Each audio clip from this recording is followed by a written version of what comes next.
Hello and a very good morning to all. Today we will start a new chapter of grammar, lesson 7 collective nouns. You know what is noun? Noun is a name of person, place, animal and things. We have gone through proper noun and common noun. Today we will learn collective noun. Let's see what is collective noun. Noun that refers to groups of people or things collectively are known as collective noun.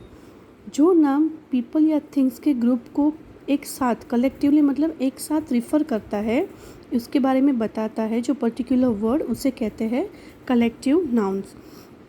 Words for single thing that are made up of more than one person, place, animal और thing.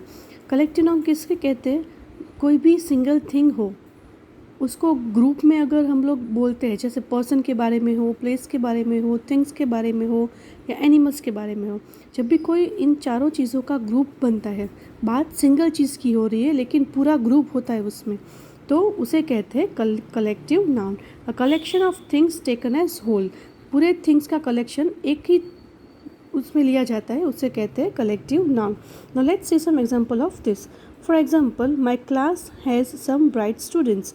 तो इसमें students की बात कर रहे हैं, लेकिन एक स्टूडेंट की बात नहीं करे, बहुत सारे स्टूडेंट हैं, इसीलिए उसको बोला गया है class. In this sentence class do not refer to a single person. Class जो है वो सिंगल पर्सन को रिफ़र नहीं करता है. क्लास मतलब क्लास में सब स्टूडेंट्स जो होते हैं वो सब आ जाते हैं. But a group of people, वो ग्रुप ऑफ पीपल को रिफ़र कर रहा है. क्लास जो है वो group of people, group of students को रिफ़र कर रहा है. Even though the noun it self is singular, it includes multiple people. वो नाउन जो है वो सिंगुलर है, क्लास क्या है? सिंगुलर नाउन है, लेकिन फिर भी वो मल्टीपल पीपल, तो बहुत सारे स्टूडेंट्स को वो रिफ़र कर रहा है. I love my stamp collection. तो स्टैम्प कलेक्शन जो है वो भी सिंगुलर है, लेकिन बहुत सारे स्टैम्प के बारे में बात की गई है. The choice of singers sang Christmas carols in the church. तो सिंगर्स है बहुत सारे, तो उसके बारे में उसके ग्रुप को क्या कहा जाता है? चॉयर. तो एक पर्टिकुलर वर्ड होता है हर चीज़ के लिए. पीपल, प्लेस, एनिमल या थिंग्स, कोई भी चीज़ हो उसके ग्रुप के लिए एक पर्टिकुलर वर्ड होता है. वो वर्ड आपको याद रखना है. A crowd of people. तो पीपल का क्या होता है? हमेशा crowd.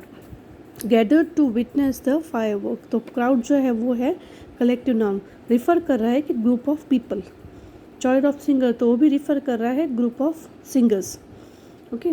Collective noun can be used for group of people, animals and things. Collective noun हम पीपल, एनिमल और थिंग्स के ग्रुप के लिए यूज़ कर सकते हैं.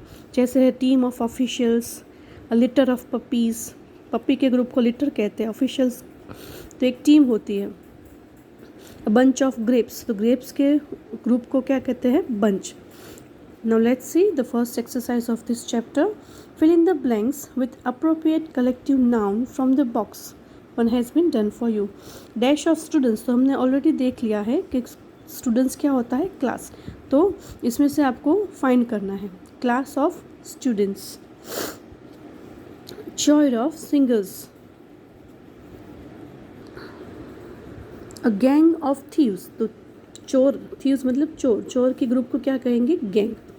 Dash of actors. एक्टर्स मतलब जो हीरो होते हैं, तो उसको कहते हैं company. Company of actors. Team of athletes. A crew of sailors. जो शिप में सेल करते हैं, उसके ग्रुप को कहते हैं crew.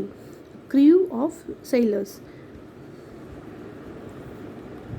A crowd of people. हमने आगे देखा पीपल के ग्रुप को कहते हैं crowd. A flock of tourist. Tourist मतलब जो घूमने आते हैं, तो उसके ग्रुप को कहते हैं flock.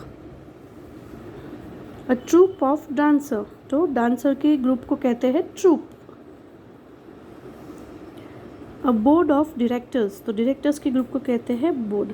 So students, you have to remember this particular words for each and every noun. Now let's go through the next question. Question B.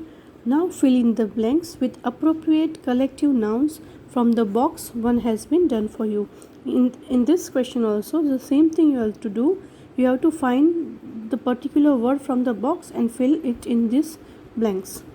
Let's see the first one. A swarm of bees. बीज के group को कहते हैं swarm. वो हमने आगे का जो क्वेश्चन देखा वो था पर्सन के लिए. अब ये इसमें जो देख रहे हैं वो बर्ड्स एंड एनिमल्स के लिए है. सो उसके ग्रुप को क्या कहते हैं, लेट्स सी. बीज के ग्रुप को कहते हैं swarm. Swarm of bees. Flock of birds and ship. Ship हो या बर्ड्स हो, दोनों के ग्रुप को कहते हैं फ्लॉक.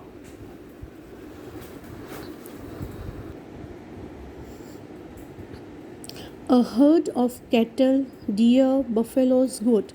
कैटल हो, डियर हो, बफेलोज हो या गोट हो, उसके ग्रुप के लिए लगता है heard. HERD, heard. A dash of butterflies. तो बटरफ्लाइज के लिए लगेगा फ्लाइट. बटरफ्लाई के ग्रुप्स को कहते हैं flight of butterflies. A litre of puppies या किटन्स. किटन्स या पपी के लिए ग्रुप के लिए लगेगा litre. LITTER, litre. A litre of puppies, kittens. A pack of dogs, wolves. तो वुल्फ्स या डॉग्स के ग्रुप को पैक कहते हैं. Pack of dogs, wolves. A school of fish. Fish के ग्रुप को स्कूल कहते हैं. अ ब्रूड ऑफ हैंस. तो हैंस के ग्रुप को कहते हैं brood. A pride of lions. Lions के ग्रुप को कहते हैं pride. PRIDE, pride. A troop of monkeys, gorillas, baboons. तो मंकी, गोरिल्लाज या बबून्स के ग्रुप को कहते हैं troop. TROOP, troop. So we have seen the collective noun for person, animals and birds. Now let's see the third question. Write a sentence to describe each picture below. Remember to use appropriate collective noun from the box. In this you have to select a word from the box and write it in under the particular picture. This is a bush. Next is tower. Third is crash. And fourth is mischief. Once again I repeat, words used for a single thing that are made up of more than one person, place, animal or thing. कोई भी person, place, animal, thing के लिए इसका एक group हो, उसके लिए जो particular word यूज़ होता है उसे कहते हैं collective noun. I hope you understood this. Thank you.